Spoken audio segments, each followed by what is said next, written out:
데살로니가 전서 2장 13절 20절 같이 하겠습니다. 시작. 이러므로 우리가 하나님께 쉬지 않고 감사함은 너희가 우리에게 들은 바 하나님의 말씀을 받을 때 사람의 말로 아니하고 하나님의 말씀으로 받음이니 진실로 그러하다. 이 말씀이 또한 너희 믿는 자 속에서 역사하느니라. 너희가 그리스도 예수 안에서 유대인은 하나님의 교회들을 본받는 자 되었으니 저희가 유대인들에게 고난을 받음과 같이 너희도 너희 나라 사람들에게 동일한 것을 받았느니라.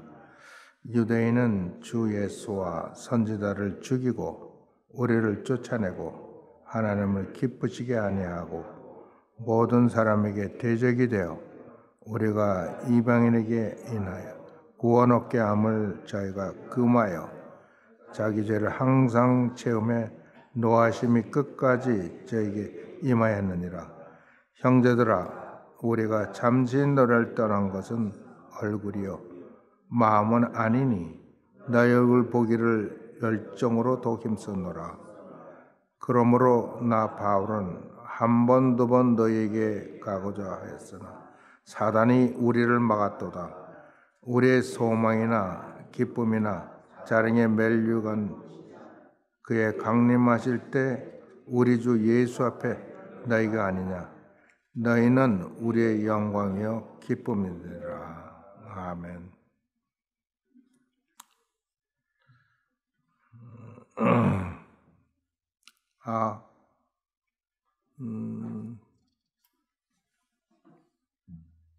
이러므로 우리가 하나님께 쉬지 않고 감사함은, 그런데 사도 바울은 1장에서 이미 똑같은 말을 했어요.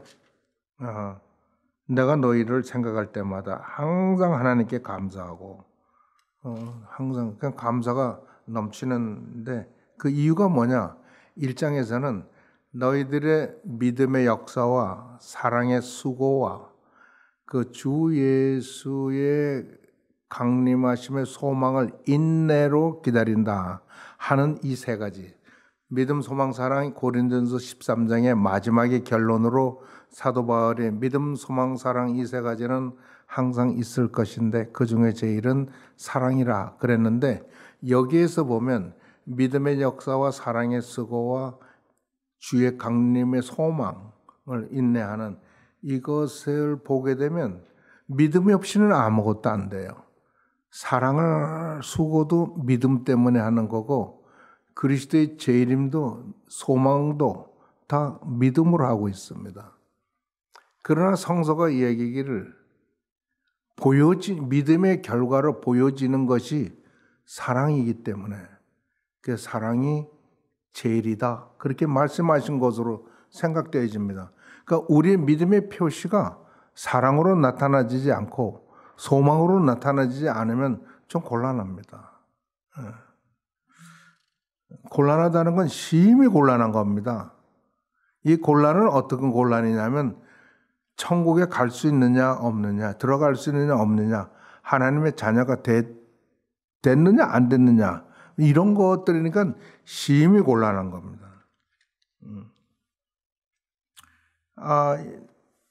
오늘 감사하는데 이건 무슨 감사가 왜 감사하느냐 하면 너희가 우리에게 들은 바 말씀을 들을 때 사람의 말로 듣지 않고 하나님의 말씀으로 들었다라고 얘기합니다. 그런데 이것도 1장에서 이미 이렇게 이야기했어요. 이는 우리가 너에게 복음의 말로만 전한 게 아니라 성령의 능력과 성령의 큰 확신으로 된 것이니 그렇게 얘기합니다. 그러니까 이 사도들이 말하는 이 말 그리고 권면 이 모든 것들은 그냥 허공했던 말이 아니었다는 말입니다. 제가 그래서 심히 제가 고민을 좀 했습니다. 사도 베드로는 3,000명씩 구원을 하시고 5,000명씩 하셨는데 이거 저는 뭐 한 명 하기도 힘들고 제가 보니까 제가 설교할 때 눈 감고 딴 생각하는 분도 많고 뭐 들고 변화됐다는 사람도 듣기 힘들고 그러니 나는 이게 왕헛 것이 아니냐 그런 생각이 들고 고민이 되기도 합니다. 그래서 역사적으로 성경도 보고 이제 그 과정을 봅니다. 그때는 하나님의 말씀이 온전한 말씀이 없어서 마태복음, 마가복음 정도 돌아다니. 이 데살로니가 처음 쓸 때는 약 AD 50년이라 그러니까 아주 초기예요. 그러니까 성경 지금 우리가 같은 성경이 없어요. 그리고 사도들에 의해서 전해지는 편지서가 좀 있고 복음서가 마태, 마가복음 정도가 이렇게 댕겨도 뭐 누가 강의하는 것도 아니고 듣고 그리고 일편지로 읽는 정도예요. 그럼에도 불구하고 여러 가지 험한 일들이 많으니까 죽고 사는 일들이 많고 굶주리고 학대받는 일이 많으니까 성령이 강하게 역사하실 수밖에 없었다라는 생각을 합니다. 그러면 우리 현재는 어떻게 하느냐? 287년인가 이미 카르타고 공회에서 성경이 오늘과 같은 성경으로 완성되었습니다. 사도 바울의 이야기를 우리가 지금은 거울을 보는 것 같이 희미하지만 그때는 우리가 얼굴과 얼굴을 보듯이 분명하게 볼 때다. 우리가 어려서는 어린아이와 같고 장성한 자가 되어서는 어린아이 것을 버렸다고 말씀하시면서 온전한 것이 올 때를 성서신학자들은 얘기하길 그것이 성경의 완성을 얘기한다. 그렇게 번역, 해석하기도 합니다. 저는 그래서 어떤 우리의 태도가 하나님에 대한 태도, 우리의 믿음에 대한 태도가 어때야 되느냐. 그러니까 우리는 현재는 옛날과 같은 성령의 역사가 없으니까 우리는 뭐에 매달려야 하냐면 성경 이 66권에 매달려야 됩니다. 읽고 공부하고 외우고 해야 된다는 얘기입니다. 그런데 또 해결할 일이 많아요. 요즘에는 뭐 내 꿈 꿨다든가 뭐 하나님 말씀하셨다든가 이런 말을 많이 하는데 그거는 현대만 그런 게 아니고 예전에도 그랬어요. 왜 그런 소리를 하냐면 무슨 신기한 내가 좀 특별한 하나님의 특별한 사람을 인정받기 위해서 그러시는 것 같아요. 근데 그 사람들 정말 조심해야 됩니다. 예레미야 23장을 제가 한번 읽어드릴게요. 23장에 보면은 28절에 이렇게 얘기해요. 나 여호와가 말하노라 몽사를 얻은 선지자는 몽사를 말할 것이요. 너 꿈꿨어? 이야기하라는 거예요. 네가 선지자의 이름을 꿈꿨다고? 그래서 하나님이 나에게 꿈으로 보였다고? 그럼 꿈 이야기하라는 거예요. 내 말을 받은 자는 성실함으로 내 말을 말할 것이라. 그리고 뭐라고 말씀? 겨와 밀이 어찌 하나 똑같으냐? 그렇게 말합니다. 그리고 이야기하기를 나 여호와가 말하노라 내 말이 불 같지 아니하냐 반석을 쳐서 부수르는 방망이 같지 않느냐 나 여호와가 말하노라 그러므로 보라 서로 내 말을 도둑질하는 선자를 내가 치리라. 함부로 뭐 꿈으로 말했다든가 무슨 뭐 말씀 하나님의 뭐 나에게 말씀하셨다든가 이 사람이 성경 공부도 안 해. 성경 읽지도 않아. 그러니까 그런 헛소리를 하고 그냥 대단한 사람인 척하는 거야. 나 여호와가 벌써 Thus saith the Lord. 하나님 여호와께서 말씀하신 소리를 벌써 몇 번이나 말합니다. 중요하니까 하나님 말씀하시는 거예요.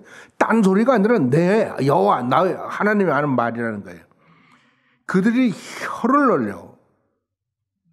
그가 말씀하셨다. 하나님 말씀하셨다. 하는 선지자들을 내가 치리라. 하나님 말씀 안 하셨는데 지네들은 했다고 그건 내가 치겠다는 거예요. 나 여호와가 뭐라 말하노라 보라 거짓 몽사를 예언하여 이르며 거짓과 헛된 자만으로 그러니까 proud, arrogance,로 내 백성을 미혹해 하는 자를 내가 치리라. 그러니까 우리 그 소위 성도 교인들을 존중하지 않는 거예요. 만일 존중한다면 헛소리를 할 수 없고 아닌 것을 그렇다고 얘기하고 거짓인 것을 사실처럼 얘기하고 헛된 수작을 부릴 수가 없는 거예요. 왜?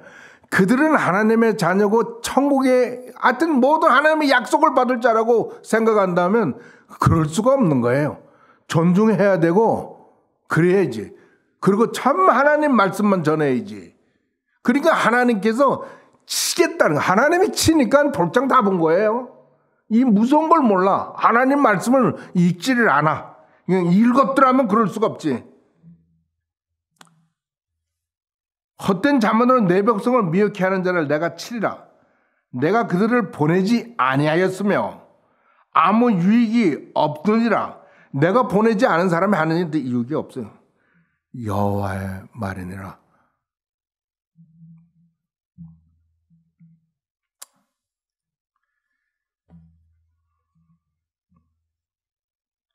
그러나 사도 바울이 말을 전할 때, 복음을 전할 때 그들이 그 말씀을 뭐라고 1장에 얘기하면 너희가 내가 전한 말을 들을 때 성령의 기쁨으로 받았다라고 얘기합니다.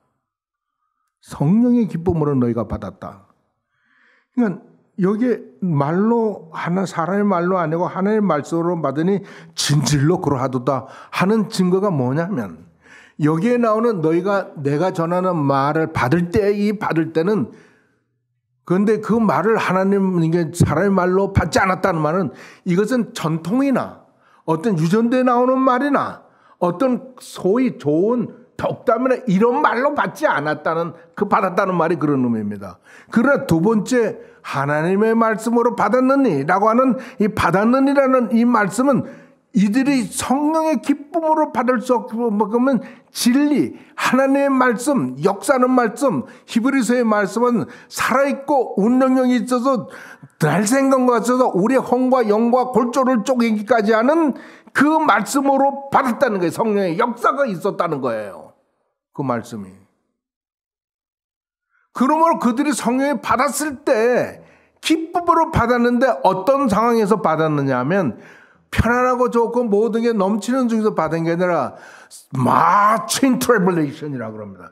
그건 환란이 아주 심할 때 말씀을 기쁨으로 받았다라고 얘기하는 겁니다. 그러니까 제가 제 몸을 치는 이유는요. 제가 하나님 앞에 섰을 때 내가 하나님에게 의도하지 않을까 하는 염려 때문이에요.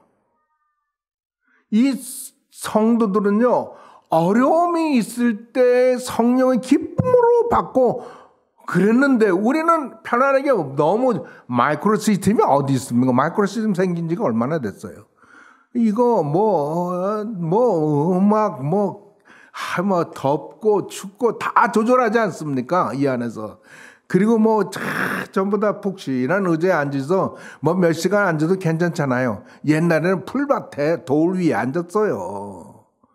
어디 우리가 자랄 때도요. 우리 어느 가만히라 그러나요? 돗자리라 그러나요? 가만히 이게 찢어가지고 펴서 앉고 그랬어요. 그러다 형편점은 마루 깔고. 다행히 저희 교회는 그 미국 우리 목사님이 교회들이 옛날엔 다 이 미군하고 좀 친했어요. 그래서 그래도 우리는 좋은 의자 가졌어요. 근데 우리 교회는 사랑이 없으셨던 것 같아. 임돈동 목사님께서 부흥회하지. 그때는 군종감인가 공군 그런 군목으로 계셨을 때 우리 교회 와서 제 집회를 하셨는데 우리는 그때는 고등학교인가 그랬어요. 뭐라 그런 줄 알아요? 의자가 너무 좋거든. 다른 교회에 없는 의자가 있어요. 의자도 좋다. 꽃을 잘 놔뒀던 것 같아요. 꽃도 좋다. 그런데 사랑이 없구나. 우리 교회가 냉랭해야 돼요.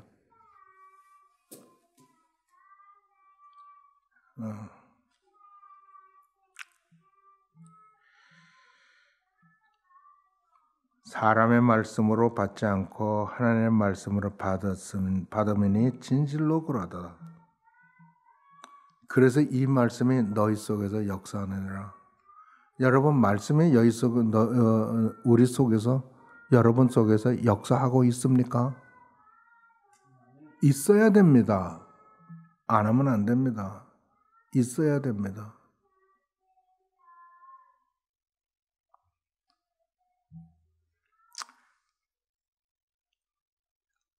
다음에는 뭐를 이 교인들에게 칭찬하느냐 하면 유대교회를 본받은 것에 대해서 칭찬하고 있습니다.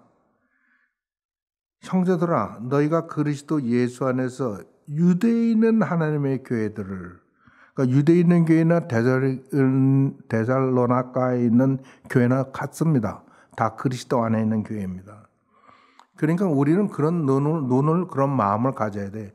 교단이나 교파나 우리가 그런 게 다를 뿐이지 다 그리스도 예수 안에 있는 교회다. 그래서 어느 교회든지 존중해야 됩니다. 우리가 그렇게 너희가 그리스도 예수 안에 있는 하나님의 교회들을 본받는 자 되었으니 저희가 유대인에게 고난을 받은 것 같이 너희도 너희 나라 사람에게 동일한 것을 받느니라. 지금 데살로니가 교회가 본받은 것은 어떤 훌륭한 것이 아니라 성도가 되었으므로 하나님의 자녀가 되었으므로 기독교인이 되었으므로 받는 그 고난을 본받았다고 얘기합니다. 고난. 여러분 고난이 있어요? 없잖아요. 감사해 드려야 될 뿐만 아니라 우리 스스로 경계해야 됩니다.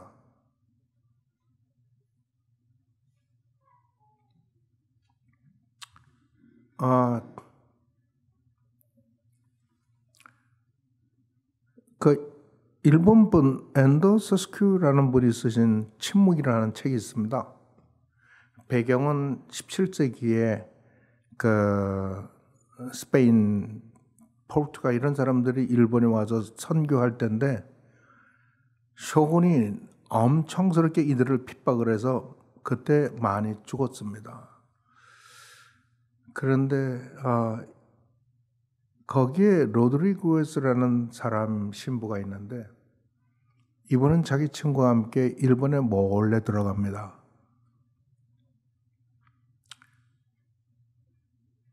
자기를 인도해 주는 그 사람이 치치리 뭐 그런 치지 뭐 그런 이름의 사람인데 이 사람이 약삭 빠른 사람이어서 믿지를 않아요. 그러나 그 사람의 인도로 소위 그리스도인들의 모임으로 갑니다. 저는 이북에 있는 그리스도인들이 있다고 봅니다. 그런데 탈북자들 가운데 제가 아직까지 한 번도 나는 그리스도인이고 뭐 그런 이야기 또 이북의 그리스도인들의 그 상황을 전해주는 걸 듣지 못했어요. 그래서 제가 굉장히 섭섭했습니다. 어떤 그 그리스도인이 존재하는 증거를 좀 들었으면 좋겠는데. 근데 나중에 제가 깨달았습니다. 만일 그리스도인이 이남에 와서 이북의 그리스도인에 관해 이야기를 하는 순간 이북에 있는 그리스도인들은 다 죽은 목숨일 수가 있습니다. 그러니까 그래도 말을 못하셨구나 하는 것을 그렇게 제가 이해를 합니다. 이때 일본도 그랬습니다. 하여튼 기독교는 그렇게 바켓 속에 살았습니다. 이렇게 갔는데 이들이 간 이유는 자기의 스승되는 신부가 먼저 가가지고 배반한 거예요. 우리말로 하면 뭐예요? 예수님을 배역했다 그러나요? 주님을 배반했어. 그건 뭐라 그러지? 하여튼 그렇게 했어요. 이들이 갔어요. 그런데 자기를 안내하는 이 일본인은 얼마나 약삭 빠른지 그냥 가서 하여튼 작은 몇 번을 배반을 하고 돌아오고 배반을 하고 돌아오고 그래요. 끝내는 자기까지 그렇게 보고를 해가지고 잡혀가게 만들고 하는 이 사람을 전혀 용서할 수가 없어요. 근데 이 친구는 신부에게 내가 당신에게 고해를 하겠다고 나 같은 사람도 용서받을 수 있느냐고. 근데 신부는 대답을 못해요. 용서해 준다. 하나님은 끝까지 용서한다 소리를 못해요. 그런데 이 신비 로드리구스가 배반합니다. 예수님을. 이유는 만일에 자기가 이것을 배반하지 않으면 자기의 성도들이 죽기 때문에 그래서 그는 예수님을 배반하는 거예요. 그는 하나님께 엄청스럽게 기도를 하고 주께서 우리를 구원해 달라고 하지만 하늘은 꽉 막혀 있습니다. 응답이 오지를 않습니다. 그러나 그가 마지막에 하나님의 음성을 듣습니다. 그가 들은 하나님의 음성은 무엇이냐면 하나님이 말하기를 그래 내 얼굴을 밟아라 라는 거예요. 배반하라는 거예요. 나를 배반하라는 거예요. 이게 그가 처음으로 들은 하나님의 음성이에요. 그때야 이 신부는 자기를 그토록 배반하고 자기까지 고발하는 이 자기가 일본인을 이해하기 시작하는 거예요. 그리고 용서하기 시작하는 거예요. 우리는 배반을 해야 되느냐 안 해야 되느냐는 고민을 해본 적이 없잖아요. 여러분의 생활 속에서 내가 그리스도인으로서 이것을 해야 되나 안 해야 되나 고민해 본 적 있어요? 그게 뭐 우리가 죽고 사는 문제가 아니래도 주님의 기도에 우리가 기도를 했을 때 그 기도에 응답이 없어서 하나님과 다퉈보거나 그래 본 적이 있어요? 이 데살로니가 교인들은 그랬어요. 모든 교인으로서 받아야 되는 축복, 복, 언약뿐만 아니라 그들이 받아야 되는 모든 환난과 질고도 다 받는 것을, 그것도 우리의 다른 교회들이 받고 있는 것을 똑같이 본받아 받았다라고 얘기를 하고 있습니다. 그리고 사도 베드로는 이야기하기를 유대인들에 관해서 얘기합니다. 유대인들은 어떻게 교회를 핍박했는지. 우리가 역사를 공부해 보면요, 히틀러가 죽인 사람이 모두 1100만입니다. 그 중에 유대인이 600만이에요. 그러니까 히틀러는요, 뭐 하여튼 약한 자, 여자, 그 다음에 동성애자, 그 다음에 불구자, 뭐 이런 사람들을 죽이는 걸 아주 그냥 당연히 생각했던 사람이에요. 그런데 유대인에 관해서는 악의적이었었어요. 그런데 이유가 뭐냐면 유대인은 다른 민족과 어울리지 않는다는 거예요. 그들은 유일한 신 야훼만 섬긴다는 거고, 자기네 유대인들끼리만 이렇게 하고, 그때 독일에 그 부를 80% 이상을 유대인들이 차지하고 있었다, 그렇게 얘기하더라고요. 그리고 나누지 않는다고. 유대인들이 그래서 우리는 그 유대인들이 그러더라도 용서해야 됩니다. 우리가 보기에 동성애자들이 아무리 성경에 어긋난다 그래도 비판하거나 그러지 마세요. 불쌍히 여기시고 하나님이 어떤 은총을 베푸셔서 저들이 정상적인 생활을 하고 사고를 할 수 있도록 그렇게 해야지 그거 하지 마세요. 유대인들은 그랬어요. 사도는 이 교회를 너무너무 사랑했고 보고 싶었습니다. 그래서 말하기를 내가 너희를 떠난 것은 얼굴이요 마음은 아니라고 얘기합니다.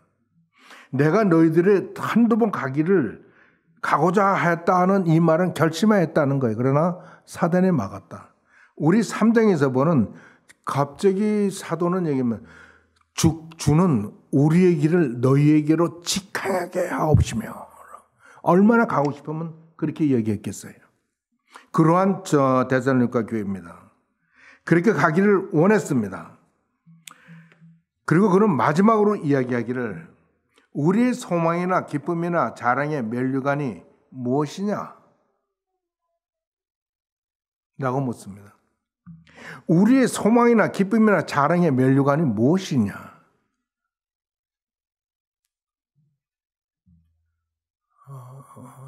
여러분들은 무엇입니까? 무엇을 소망합니까?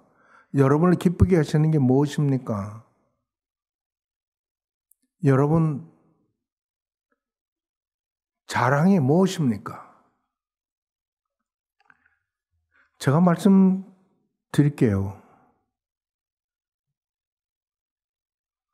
내가 건강하다 하는 것이, 감사할 것이 자랑은 아니에요.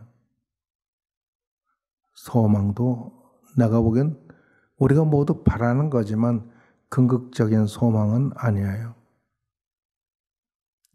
우리 하나님은 공평하지 않은 하나님을 쓰신 분, 여자분, 그분 뭐예요? 몸도 제대로 못하시는 분.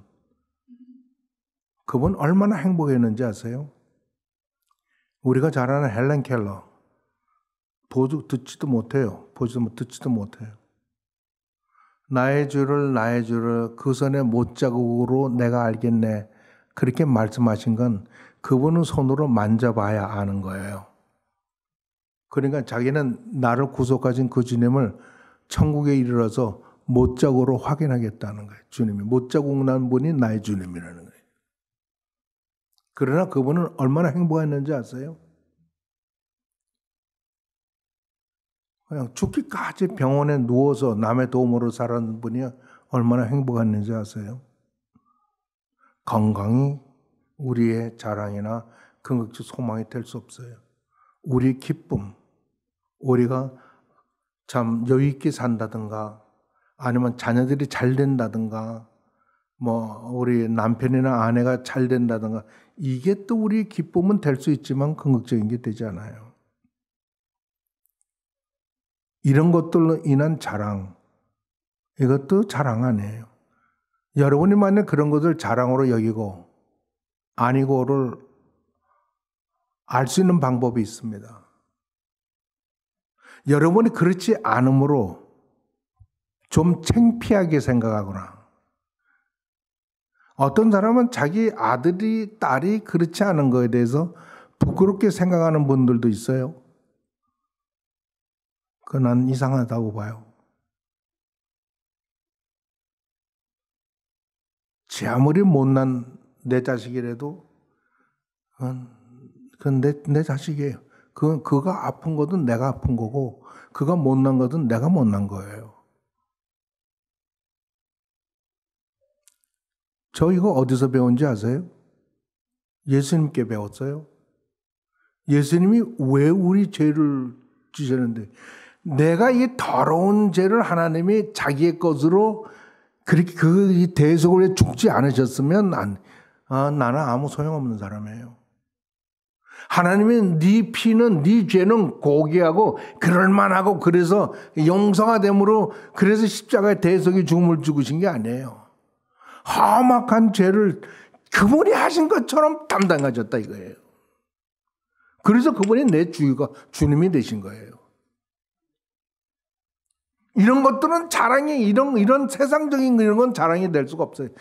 사도 바울은 얘기를, 그 자랑이나 면류관이 뭐냐? 주님이 오실 때 주님 앞에서 너희들이 내 자랑이요 나의 기쁨이라고 얘기했습니다.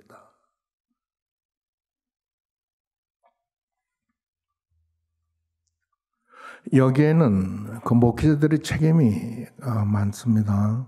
큽니다. 목회자들이.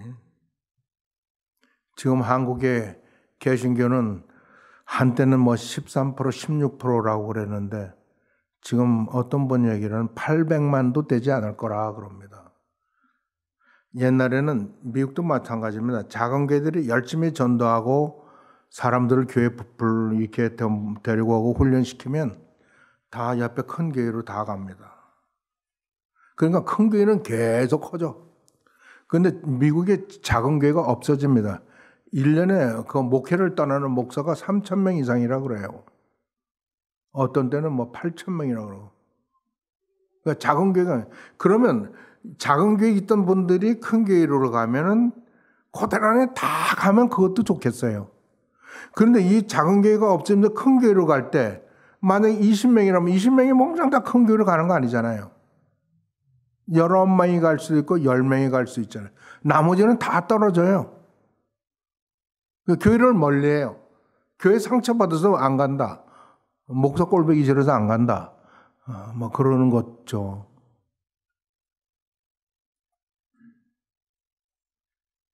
만일에 성도들이 나의 자랑이요 기쁨이라고 믿는다면 목사들은 좀 정신 차려야 될 거예요.